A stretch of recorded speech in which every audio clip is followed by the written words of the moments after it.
રક્ષાબંધનનો પવિત્ર તહેવાર આવી રહ્યો છે ત્યારે આજે સમાજની સુરક્ષા કરતી પોલીસ સાથે બહેનોએ રક્ષાબંધનની ઉજવણી કરી। અમદાવાદના સોલા પોલીસ સ્ટેશન ખાતે એનપીપી સેવા ટ્રસ્ટ સાથે સંકળાયેલી બહેનો અને અમદાવાદની વિવિધ કોર્પોરેટર બહેનોએ સાથે મળી પોલીસ જવાનોને રાખડી બાંધી હતી અને સુરક્ષાના વચન મેળવ્યા હતા। એનપીપી સેવા ટ્રસ્ટ દ્વારા રક્ષાબંધન પર્વને લઈને પોલીસ જવાનોને રાખડી બાંધવાનો કાર્યક્રમ રાખવામાં આવ્યો હતો, જેમાં સોલા પોલીસ સ્ટેશનના પીઆઈ અને સ્ટાફના પોલીસ જવાનો જોડાયા હતા। બહેનોએ પોલીસ જવાનોને રાખડી બાંધી મોં મીઠું કરાવ્યું હતું। પોલીસ જવાનોએ બહેનોને તેમની રક્ષાના વચન આપ્યા હતા। વર્ષે દરેક વોર્ડ વાઇઝ બહેનો, કોર્પોરેટર બહેનો, અન્ય બહેનોના દ્વારા અહીંયા રક્ષાબંધનનો કાર્યક્રમ કર્યો। ભાઈઓને ખૂબ પ્રગતિને બળ મળે।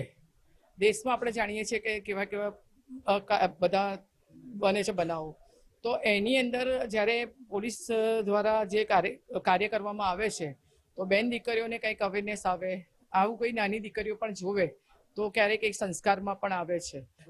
અને આજે આ રક્ષાબંધનનો કાર્યક્રમ છે એની અંદર પણ ખૂબ સુંદર રીતે કે નારિયેળ આપીને કે શ્રીફળ આપીને, તો શ્રીફળ આપીને ભાઈઓનું એક બળ વધે એના માટે આપણે એક એવો અવેરનેસનો કાર્યક્રમ કરેલો છે। આજ રોજ સોલા હાઈકોર્ટ પોલીસ સ્ટેશનમાં એનપીપી સેવા ટ્રસ્ટ સાથે કામ કરતી બહેનો તથા ગોતા વોર્ડ, ચાંદલોડિયા વોર્ડના કોર્પોરેટર બહેનો તથા અન્ય બહેનો દ્વારા રક્ષાબંધન પર્વની પોલીસ ભાઈઓને રાખડી બાંધી અને ઉજવણી કરવામાં આવી છે।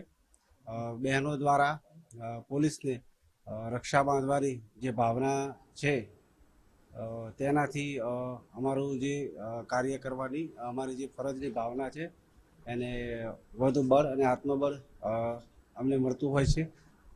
અને આજ હર્ષોલ્લાસપૂર્વક સોલા હાઈકોર્ટ પોલીસ સ્ટેશનમાં રક્ષાબંધનની ઉજવણી કરવામાં આવી છે।